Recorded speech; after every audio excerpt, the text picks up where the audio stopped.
नमस्कार, मैं स्वतंत्र कुमार और आप सभी का स्वागत करता हूं आपके अपने चैनल शॉर्ट हैंड टीम पर। तो दोस्तों, आज के इस वीडियो में हम लोग डिक्टेशन लेंगे। पहली बार में इसे 70 की स्पीड में लिखेंगे, दूसरी बार में 80 की स्पीड में, तीसरी और आखिरी बार में इसी डिक्टेशन को हम लोग 90 की स्पीड में लेंगे। लेकिन अगर आपको ये नहीं पता है कि इसको संकेत लिपि में किस प्रकार से लिखा जा सकता है, यानी इसके प्रत्येक शब्द की आउटलाइन क्या होगी, तो आप इसके पहले वाले वीडियो को जाकर के देख लीजिए। उसमें हमने एक एक शब्द की आउटलाइन को लिख करके बताया है।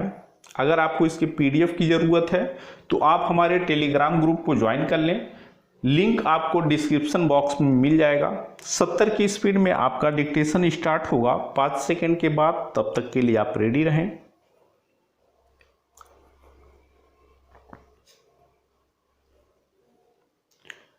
स्टार्ट। धंधों में बढ़ई, लोहार, कुम्हार, बुनकर, मोची, छिपी, धुनाई, नाई, धोबी, मेहतर आदि के धंधों का उल्लेख किया जा सकता है। वस्तुतः ये धंधे ग्रामीण अर्थव्यवस्था रूपी माला के दानों के समान थे और जिस माला की मेरु हमारी कृषि थी, इन धंधों में बिखराव के कारण ही आज यह माला टूट चुकी है। फलतः इसका प्रभाव खेती के साथ साथ समूची ग्रामीण अर्थव्यवस्था पर पड़ा है। एक प्रकार से ये सभी धंधे आज मरणावस्था में हैं, जो धीरे धीरे प्रायः लुप्त से होते जा रहे हैं अथवा अपने बदलते स्वरूप में ऐसी स्थिति को प्राप्त हो रहे हैं जिनसे गांवों को लाभ न पहुँच कर नगर एवं कस्बे लाभान्वित हो रहे हैं। यह सब इसलिए कि इन धंधों में लगे लोग अब धीरे धीरे गांव छोड़कर शहरों की ओर पलायन करने की प्रक्रिया में लगे हुए हैं, जहां उन्हें रोजगार की प्राप्ति के साथ साथ आय भी अच्छी हो जाती है। लेकिन इसका कुल मिलाकर ग्रामीण अर्थव्यवस्था पर जो प्रतिकूल प्रभाव पड़ा है, उसके मूल्यांकन करने की ओर अभी हमारे योजनाकार उदासीन ही हैं। दूसरी ओर पलायनवाद के कारण नगरों की जो समस्याएं बढ़ी हैं, उनके बारे में हमारी सरकार और योजना आयोग अवश्य चिंतित से प्रतीत होते हैं। क्या यह गांव के साथ कहना चाहिए कि देश की 3/4 जनसंख्या के साथ हमारा सौतेला व्यवहार नहीं है? यह शुभ लक्षण है कि ग्रामीणवासी अब इस स्थिति को समझने लगे हैं। स्टॉप। दोस्तों, इसी डिक्टेशन को दूसरी बार में हम लोग 80 की स्पीड में लेंगे और आपका समय स्टार्ट होगा 5 सेकंड के बाद। तब तक के लिए आप रेडी रहें।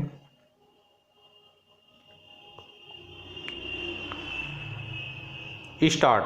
धंधों में बढ़ई, लोहार, कुम्हार, बुनकर, मोची, छिपी, धुनाई, नाई, धोबी, मेहतर आदि के धंधों का उल्लेख किया जा सकता है। वस्तुतः ये धंधे ग्रामीण अर्थव्यवस्था रूपी माला के दानों के समान थे और जिस माला की मेरु हमारी कृषि थी। इन धंधों में बिखराव के कारण ही आज यह माला टूट चुकी है। फलतः इसका प्रभाव खेती के साथ साथ समूची ग्रामीण अर्थव्यवस्था पर पड़ा है। एक प्रकार से ये सभी धंधे आज मरणावस्था में हैं, जो धीरे धीरे प्रायः लुप्त से होते जा रहे हैं अथवा अपने बदलते स्वरूप में ऐसी स्थिति को प्राप्त हो रहे हैं जिनसे गांवों को लाभ न पहुंचकर नगर एवं कस्बे लाभान्वित हो रहे हैं। यह सब इसलिए कि इन धंधों में लगे लोग अब धीरे धीरे गांव छोड़कर शहरों की ओर पलायन करने की प्रक्रिया में लगे हुए हैं, जहां उन्हें रोजगार की प्राप्ति के साथ साथ आय भी अच्छी हो जाती है। लेकिन इसका कुल मिलाकर ग्रामीण अर्थव्यवस्था पर जो प्रतिकूल प्रभाव पड़ा है उसके मूल्यांकन करने की ओर अभी हमारे योजनाकार उदासीन ही हैं।